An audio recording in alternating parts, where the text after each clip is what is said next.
هل بنحقن جل في الناسور في الانال كانال في حالة الرنين على الناسور ولا لا؟ وهل بنعمل الفحص ده بصبغة ولا لا؟ وهل الفحص ده لازم يتعمل على جهاز مقفول ولا ممكن يتعمل على جهاز مفتوح؟ تعالوا ندردش شوية حوالين الرنين على الناسور الشرجي اللي هي الام ار اي فيستولوجرام.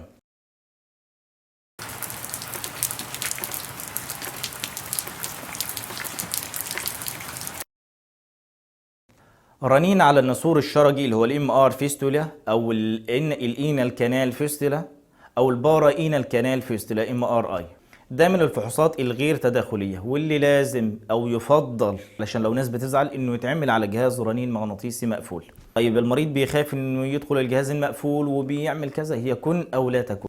اللازم يتاخد علشان ابين التراك بتاع الناسور ده محتاج سلايس سيكنس قليل جدا ومحتاج كونتراست عالي ووضوح عالي، ده يمكن الجهاز المفتوح ما بيساعدناش.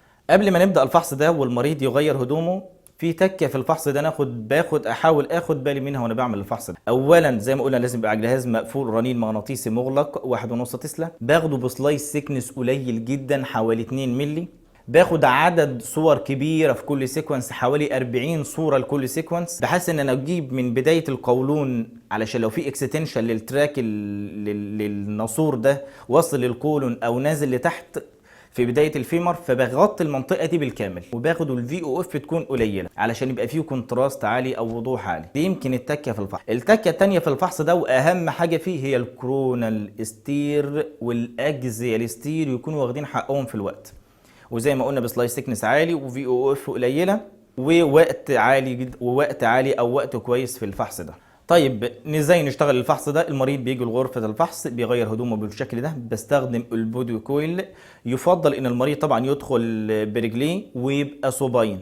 بعض الناس بتحب تعمله برون، مفيش مشكله، لكن صوبين عادي جدا ما عندناش مشكله. بنظبط العيان وبنثبت رجليه كويس جدا ونأكد عليه انه ما يتحركش خالص. بعد كده بنطلع ناخد السيرفي وبناخد بعد كده الساجيتال تي 2 علشان اخطط عليه تمام ويكون تخطيطه بالشكل ده. بعد كده باخد اكزيال 1 واكزيال 2 واكزيال ستير بالخمس حاجات اللي احنا قلنا عليهم ويكونوا عمودي على الانال كانال. بعض الاستشاريين بيقول انا بحب اخد انجل زيرو، مفيش مشكله، لكن في غالب المراكز انها بتاخد انجن على الانال كانال او على القناه الشرجيه. بعد كده بناخد كورونال 1 وكورونال 2 وكورونال ستير موازي للقناه الشرجيه ومغطي المنطقه دي معايا بالكامل ويكون تخطيطهم بالشكل ده، وزي ما قلنا برضو بالخمس حاجات اللي احنا قلنا عليهم. في طرق ومدارس تانية لعمل الفحص ده بنسمعها كتير.